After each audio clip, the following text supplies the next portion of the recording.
Hello and welcome to the Recursion Cafe, where we play games from the discard pile.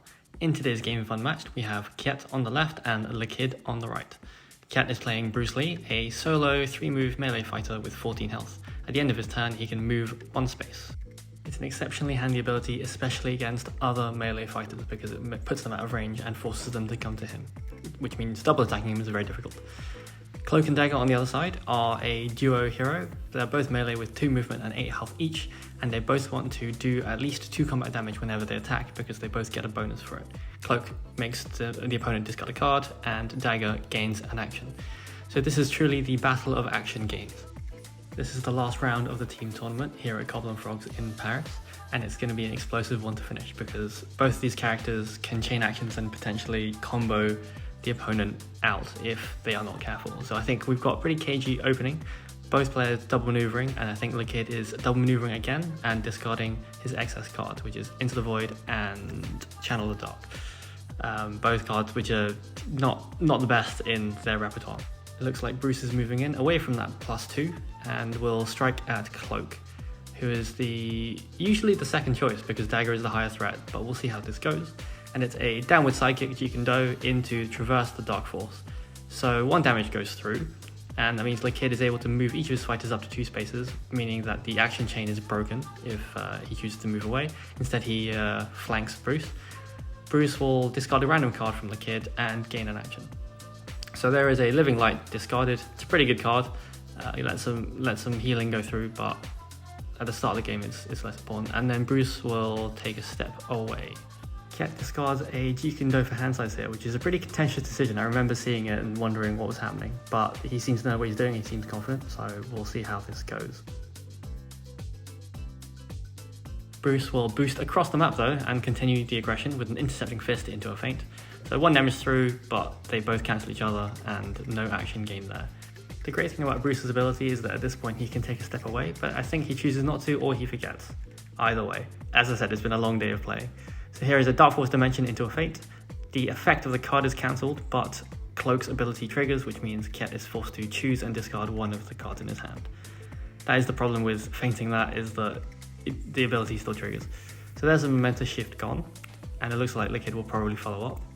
And it's another Dark Force Dimension, the other one, into a Be Like Water. So this means that Kjet will get a Jikendo card back from the discard pile, which is a Downward Psychic, which seems the most disruptive of the Jikendos, but we'll have to discard 1 card down, and that will be a high straight lead, which is the momentous shift Jikendo.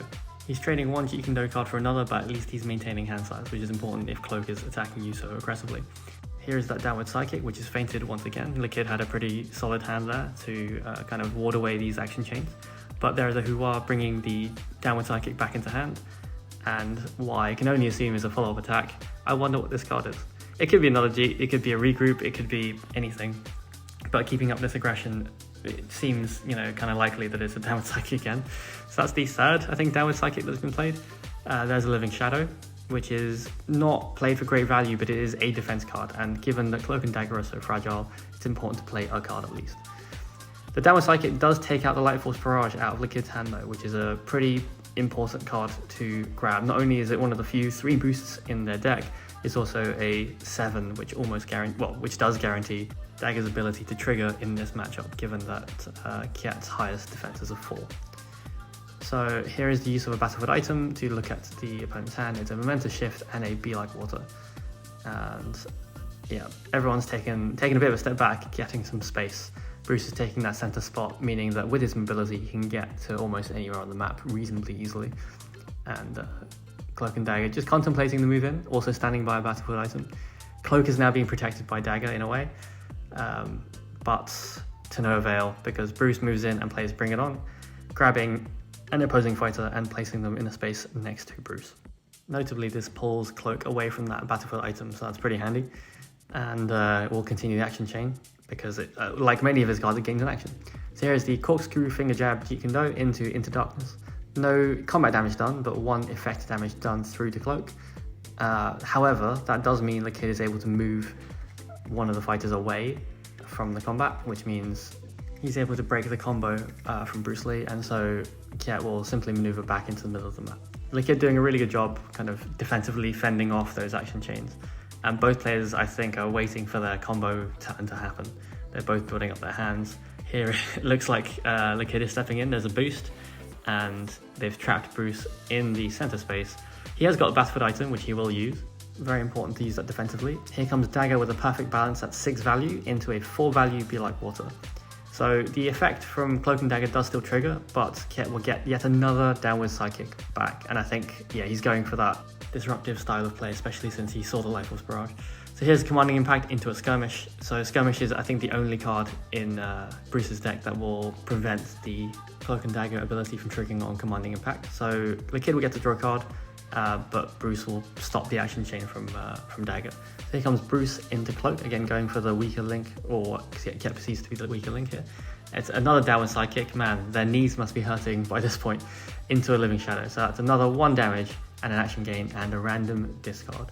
Having action gain and random discard is just compounding the kind of hand pressure there. And there's another Living Shadow gone, which means Cloak may possibly be out of defenses. And here it is, there is a undefended short lead hook from Bruce, killing Cloak, leaving Dagger all on her own. Bruce can swap with the opposing fighter, but the opposing fighter no longer exists, so that doesn't matter. So now they do a quick deck count, kind of a staple in competitive games. And we're in a bit of a spot, so Bruce will attack Dagger. I think he's still got 2 actions here. So it's a little dragon, it's only a 2, but it means Kjet can draw 2 cards. No defense from the kid there, which is interesting. So I think at this point, Kjet mentioned that he was considering continuing the barrage into Dagger, but he has no Jeet cards left. So in his hand we see Momentous Shift, which isn't online, and a Skirmish, which is, as we said, the only defense that he has against Commanding Impact from Dagger.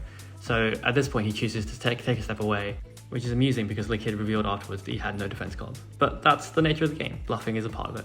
Here is a Commanding Impact into a buffed up Be Like Water, getting another downward sidekick back into hand, just continuing that barrage into Dagger's knees. And here's a Nunchucks, signaling a counterattack barrage back into Dagger. It made sense that the kid went in for the assault there, given that he has a lot of attack cards in hand, but the action chain was broken. Here is a downward sidekick. It is 4 value into 3, so 1 damage goes through, and there is an action gain. However, the kid is able to move one of the fighters, and once again breaks that action chain. Movement effects, I feel like, are quietly underrated. They're pretty handy in a lot of situations. There's a random discard into the void. It's only a 1 boost, and it's also a cloak card. Not so useful there. Here is a 6 value Momentous Shift from Bruce into the Living Light, which means 3 damage goes through and Dagger is down to 2 health. So they're looking pretty brutal. Bruce is still on 8, as we can see from the health tile there. And again, both players just kind of trying to draw up, trying to find a way. It is still a bit of a game because if Dagger can combo through Bruce's defenses, then that's a problem. But Dagger can't really play Life Force Barrage, so it's Commanding Impact at best, and Kjet has found a Skirmish, so the action chain won't continue. Being on such low health is pretty rough for Dagger, and there Kjet finishes it with the 1-inch punch that he's drawn, and that's game. So there we have it, a pretty explosive finish to the team tournament. We had the battle of the action chainers, and from the discard pile on the left, it looks like Kjet found all of his Jeets, whereas Liquid, I think, didn't quite draw into the pieces that he needed to really pop off and combo Bruce into the ground. But really well played from both sides. Thank you for watching. If you want to support the channel, you can check out the links in the description below, and we'll see you next time.